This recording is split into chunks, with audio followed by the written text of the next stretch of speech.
لیکن اس کے بعد ان کی تاریخ میں ایک دور وہ آیا جب حضرت مسیح علیہ السلام ان میں مبعوث کیے گئے۔ یہ 1400 سالہ تاریخ کا کلائمیکس ہے یہود کی۔ جب کتاب انہیں دی گئی تھی تورات حضرت موسیٰ کے ذریعے، وہ 1400 قبل مسیح کا واقعہ ہے۔ اس وقت سے لے کر اللہ کا وہ فضل ان پر ہوا کہ کوئی ایک لمحہ ایسا نہیں آیا 1400 برس میں کہ ان کے ہاں کوئی نہ کوئی نبی موجود نہ۔ یہ تار ٹوٹا ہی نہیں، 2 سے شروع ہوا، موسیٰ ہارون علیہ السلام، اور 1400 برس کے بعد پھر آخری 2 ہیں، عیسیٰ اور یحییٰ علیہ السلام، یوں سمجھ لیجئے۔ اور اس کے درمیان یہ تار ہے، اور اس تار میں کوئی ایک لمحہ ایسا نہیں آیا کہ کوئی نبی موجود ہو۔ اس میں اتار چڑھاؤ بہت سے آئے ہیں، اس کا وہ میرا موضوع نہیں ہے اس وقت۔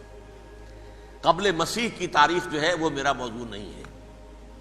قرآن مجید میں سورہ بنی اسرائیل کے پہلے رکوع میں اس کا تذکرہ موجود ہے۔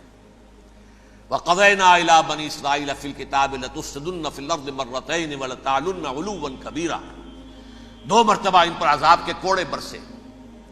پہلے اشوریوں کے ذریعے سے جو شامی تھے، سیرینز اشوری کہلاتے ہیں، پھر بابلیوں کے ذریعے سے یعنی عراقیوں کے ذریعے سے، بیبیلونیا نام تھا عراق کا پہلے، ان پر بہت بڑی بڑی تباہیاں آئیں، اللہ تعالیٰ کی طرف سے عذاب آئے۔ اس کے بعد پھر دوسرے دور میں دوسرا اقتدار کا دور آیا، خربستیاں بڑھ گئیں، تو پہلے گریکس کے ذریعے سے، یونانیوں کے ذریعے سے، اور پھر رومیوں کے ذریعے سے پسوایا گیا۔ یہ دور گزر چکے تھے ان پر، 2 عروج کے دور اور 2 زوال کے دور۔ میری چھوٹی سی کتاب ہے تنظیم اسلامی کا تاریخی پس منظر، شاید 6-7 روپے کی ہوگی، اس کو آپ دیکھیں گے تو اس میں اس کا پورا نقشہ آپ کو مل جائے گا۔ ویسے تو یہ کہ میری جو ذرا بڑی کتاب ہے سابقہ اور موجودہ مسلمان امتوں کا ماضی، حال اور مستقبل، اس میں نے ان معاملات پر بڑی تفصیل سے بحث کی۔ بہرحال یہ جو دور تھا ان کا 1400 سالہ، وہ اونچ نیچ سے ہوتا ہوا جب آیا ہے حضرت مسیح کی بعثت پر، تو ان کی شرارت کی انتہا یہ ہو گئی کہ اللہ تعالیٰ نے مسیح کو رسول بنا کر بھیجا، رسولاً الی بنی اسرائیل۔ حضرت موسیٰ اور حضرت عیسیٰ کے درمیان رسول کوئی نہیں ہے، سب نبی ہیں۔ حضرت موسیٰ رسول تھے اور حضرت عیسیٰ رسول ہیں، درمیان میں داؤد ہو، سلیمان ہو، یشعیاہ ہو، زکریا ہو، یہ سب نبی ہیں، یحییٰ نبی ہیں، رسول نہیں ہے۔ لہذا وہ شہید کر دیے گئے، رسول شہید نہیں ہو سکتا، قتل نہیں ہو سکتا۔ لیکن عیسیٰ اور موسیٰ کے درمیان 1400 برس ان کے جو ہیں، اس کا کلائمیکس ہے حضرت مسیح علیہ السلام کی بعثت، اور حضرت مسیح علیہ السلام کو جسے اللہ نے اپنی روح قرار دیا، روح منہ، کلمتہ القاہا الی مریم، اللہ کا کلمہ، عظیم ترین معجزات۔ انہوں نے کیا کہا؟ یہ ولد الزنا ہے، حرام زادہ ہے، معاذ اللہ، نقل کفر نہ باشد، یہ جادوگر ہے، یہ مرتد ہے، یہ واجب القتل۔ اصل حکومت اس وقت رومیوں کی تھی حکومت، لیکن انہوں نے انہیں آٹونومی دے رکھی تھی، اپنے مذہبی معاملات تم خود طے کر سکتے ہو۔ تو کائفاس جو اس وقت کا ان کا ہیڈ ربائی تھا سب سے بڑا، اس کی عدالت نے فیصلہ کیا مسیح کو سولی چڑھا دیا جائے۔ پائلیٹس پونٹس، اس کے پاس ان کی ازداش پہنچ گئی، یہ ہمارا مجرم ہے مذہبی، یہ مرتد ہے، یہ کافر ہے، یہ جادوگر ہے، یہ واجب القتل ہے، اسے قتل کرو، سولی چڑھا دو۔ خیر وہ لمبی بات ہو جائے گی، اس نے تو اپنے ہاتھ دھوئے کہ صاحب ہمارے پاس کوئی جرم نہیں ہے اس کے خلاف، تم کہتے ہو تو ٹھیک ہے، سولی چڑھا دیتے۔ یہ دوسری بات ہے کہ اللہ نے حضرت مسیح کو اٹھا لیا آسمان پر، ان کی جگہ وہ شخص سولی چڑھا جس نے غداری کر کے گرفتار کروایا تھا، جوڈاس اسکیریوٹ، اس کی شکل اللہ نے بدل دی حضرت مسیح کی سی، اور حضرت مسیح کو فرشتے اٹھا کے اوپر لے گئے، وہ زندہ آسمان پر اٹھا لیے گئے۔ اور یہ ساری تفاصیل نہ قرآن میں ہے نہ حدیث میں ہے، یہ انجیل میں ہے، لیکن انجیل کون سی؟ برنباس کی انجیل، gospel of the Lord according to Saint Barnabas. یہ حواریین مسیح میں سے تھے، لیکن عیسائی ان کو تسلیم نہیں کرتے، ان کی بائبل کو صحیح نہیں مانتے، کینونیکل نہیں مانتے۔ 100 انجیلیں تھیں، 104 تھیں، جن میں سے 4 چنی ہیں انہوں نے، یہ بتی اور جان اور مرکس مارکس، یہ ہے تو یہ 4 انجیلیں ہیں، انہوں نے تسلیم کیے کہ یہ کینونیکلز ہیں، یہ تو ہیں حقیقی، باقی جو ہیں 100 اس کو وہ تسلیم نہیں کرتے۔ ان میں سے ایک ہے یہ برنباس، اس میں یہ تفصیل ہے کہ اللہ تعالیٰ نے اس شخص کی، جیوڈاس کی، یہودا جیوڈاس اس کو انگریزی میں کہتے ہیں، اس کی شکل بدل دی حضرت مسیح کی سی، وہ گرفتار ہوا، وہ سولی چڑھا۔ وہ غدار تھا، غداری کی سزا اسے ملنی تھی، وہ مل گئی۔ حضرت مسیح کو فرشتے 4 اٹھ رہے ہیں، جس کوٹھڑی میں حضرت مسیح مقیم تھے، ایک باغ کے اندر روپوش تھے، اس کی چھت پھٹی ہے، 4 فرشتے آئے ہیں، حضرت مسیح کو اٹھا کر لے گئے ہیں، چھت برابر ہو گئی ہے، اس کے بعد وہ شخص پکڑا گیا۔ بہرحال حضرت مسیح کو اللہ نے اٹھا لیا آسمان۔ لیکن وہ دن ہے کہ اس قوم کو اب مغضوب علیہم قرار دے دیا گیا۔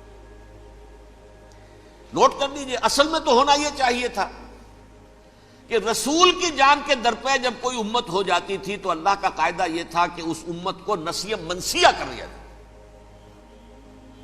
حضرت نوح کی قوم کو ختم کیا یا نہیں؟ حضرت ہود کی نگاہوں کے سامنے قوم عاد برباد کی گئی یا نہیں؟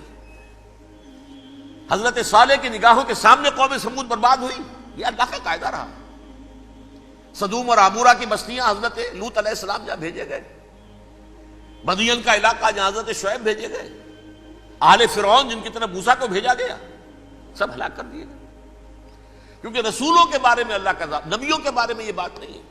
نبی آیا، اس نے دعوت دی، جس نے مان لیا اچھا کیا، اپنے لیے اچھا کیا، نہیں مانا اس کی اپنی جو ہے آخرت برباد ہو گئی۔ دنیا میں کوئی فیصلہ اس کا نہیں ہوتا، لیکن رسولوں کا معاملہ یہ ہوتا ہے کہ دنیا میں وہ اللہ کی عدالت بن کر آتے ہیں، مانو گے تو بچو گے، نہیں مانو گے ہلاک ہو جاؤ۔ تو اس اعتبار سے وہ مستحق تو ہو چکے تھے اس کے کہ انہیں ہلاک کر دیا جائے۔ اب اللہ کی کوئی خصوصی مشیت ہے، اس میں کیا حکمت ہے، وہ ہے ایک حکمت، میں بعد میں اگر وقت ہوا تو بتاؤں گا۔ فیصلہ یہ کیا اللہ نے کہ حضرت مسیح کو تو اٹھا لیا زندہ، اور ان کی رسی ابھی مزید دراز کر دی کہ ان کو ابھی مہلت دے دی کہ تمہیں آخری استیصال، جس کو عذاب اکبر کہتا ہے قرآن، سورہ سجدہ جو حضور ہر جمعے کی پہلی رکعت میں فجر میں پڑھتے تھے، وَلَنُذِيقَنَّهُم مِّنَ الْعَذَابِ الْأَدْنَىٰ دُونَ الْعَذَابِ الْأَكْبَرِ لَعَلَّهُمْ يَرْجِعُونَ۔ چھوٹے چھوٹے عذاب اور ایک بڑا عذاب، جبکہ قوم بالکل برباد، نسیہ منسیہ، کأن لم یغنوا فیہا، ایسے ہو جائیں جیسے کوئی تھے ہی نہیں آبادیاں، لا یرا الا مساکنہم، اب ان کے مسکن نظر آتے، مکین نظر نہیں آتے۔ یہ عذاب اکبر جو ہے وہ ان پر نہیں آیا، حالانکہ وہ مستحق ہو گئے تھے اسی وقت۔ اس کو یوں سمجھیے کہ کسی شخص کو پھانسی کا حکم تو ہو جائے، ایگزیکیوشن نہیں ہوتا ہے، کئی سال گزر جاتے ہیں پڑے ہوئے، اور معاملات جو ہیں وہ چلتے رہتے ہیں۔ یہ معاملہ ہوا اس کے ساتھ، ورنہ یہ مستحق ہو چکے تھے آخری بربادی تباہی کے، عذاب استیصال، جڑ سے کاٹ دینے والا عذاب، وہ آ سکتا تھا ان پر اسی وقت، لیکن اللہ نے ان کی مہلت دراز کی ہے۔ لیکن اس کے بعد اللہ نے ان کو ایک اور موقع دیا۔ 600 برس بعد حضرت مسیح کے محمد الرسول اللہ صلی اللہ علیہ وسلم کی بعثت ہوئی، اور یہ میں سمجھتا ہوں کہ اس قوم پر اللہ کا اتنا بڑا فضل تھا، اتنا بڑا فضل تھا، اتنا بڑا فضل تھا۔ اب پھر ایک موقع دیا، عسیٰ ربکم ان یرحمکم وان عدتم عدنا، دیکھو اب بھی تمہیں ہم ایک موقع دے رہے ہیں، تمہارا رب تمہارے اوپر اب بھی فضل کرنے کو تیار ہے، رحم فرمانے کو تیار ہے۔ ان ھذا القرآن یہدی للتی ہی اقوم، اس قرآن کے سائے میں آ جاؤ، یہ شاہدرا ہے ہدایت میں آنے کا، اس میں داخل ہو جاؤ، محمد کی تصدیق کرو صلی اللہ علیہ وسلم، دامن محمدی میں آ جاؤ، اب بھی ہم تمہارے گناہ بخش دیں۔ لیکن نہیں، اس قوم نے حضرت محمد صلی اللہ علیہ وسلم کی دشمنی کی کمر کس لی، اور اب یوں سمجھیے اس تاریخ سے لے کر آج تک یہ گٹھ جوڑ ہے۔ ظاہر بات ہے کہ ابلیس کا بھی اصل دشمن اب کون ہے، یا ہدف کون ہے، ٹارگٹ کون ہے؟ جنہوں نے محمد کو نہیں مانا صلی اللہ، وہ تو ہے ہی جہنمی، ان پر کوئی اور محنت کرنے کی ضرورت کیا ہے؟ سمجھ گئے میری بات؟ حضور کی بعثت کے بعد جنہیں حضور کو رد کر دیا، ان پر ایمان نہیں لائے، وہ کون ہے؟ کافر، وہ جہنمی ہے ہی ہے۔ لہذا اس کے اوپر کوئی محنت صرف کرنے کی ابلیس کو ضرورت نہیں، اس کا اصل ٹارگٹ امت محمد ہے صلی اللہ علیہ وسلم۔ وہ ساری نوع انسانی کی دشمنی اب آ کر مرکوز ہو گئی ہے امت محمد صلی اللہ علیہ وسلم کی دشمنی پر۔ اور اسی طرح یہود کا معاملہ، اگرچہ ویسے پوری نوع انسانی کے دشمن ہیں، انہیں حیوان سمجھتے ہیں، ان کی جان مال اپنے لیے مباح سمجھتے ہیں، جس طرح چاہیں لوٹے کھسوٹے کھائیں پیئے انہیں، لیکن اب ان کی بھی دشمنی کا سب سے بڑا مرکز امت محمد۔ کیوں؟ وہی تکبر اور حسد، وہی بیماریاں۔ انہیں تکبر یہ ہو گیا تھا کہ 2000 سال سے یہ نبوت ہماری میراث، ہماری جاگیر، بنو اسرائیل کے اندر سینکڑوں نبی آئے، 3 کتابیں اللہ نے ہمیں عطا کی، یہ کہاں سے آ گیا محمد صلی اللہ علیہ وسلم؟ معاذ اللہ ثم معاذ اللہ، یہ امیین میں سے، یہ جنٹائلز میں سے، یہ گوئنز میں سے، یہ حقیر ان پڑھ، کہاں ہم کہاں یہ نہیں تسلیم کریں گے۔ حالانکہ قرآن کہتا ہے یعرفونہ کما یعرفون ابناہم، ان کے علماء ایسے پہچانتے تھے حضور کو جیسے اپنے بیٹوں کو پہچانتے ہیں کہ یہ آخری نبی ہے، لیکن تکبر اور حسد کی آگ میں جل اٹھے۔ اب ان کے بھی دشمنی کس سے ہے؟ محمد اور امت محمد صلی اللہ علیہ وسلم۔ یہ گٹھ جوڑ ہے۔ اب دیکھیے، یہ ہے میری گفتگو کا اب تک کی گفتگو کا حاصل، یہ گٹھ جوڑ،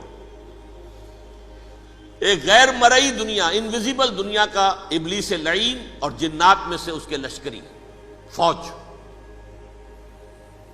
انسانوں میں سے ویسے تو اور بھی بہت جگہ اس کے ایجنٹ ہیں، مسلمانوں میں بھی ہے، لیکن بحیثیت قوم، بحیثیت مجموعی، ایک پوری قوم، ایک پوری نسل جو ہے اس کے ساتھ گٹھ جوڑ ہے۔ ان دونوں کی گٹھ جوڑی کے ساتھ یہ دشمن دون ہیں انسانیت کے، پہلا دشمن ابلیس لعین، عزازیل لعین، اور دوسرے دشمن یہود ملعون۔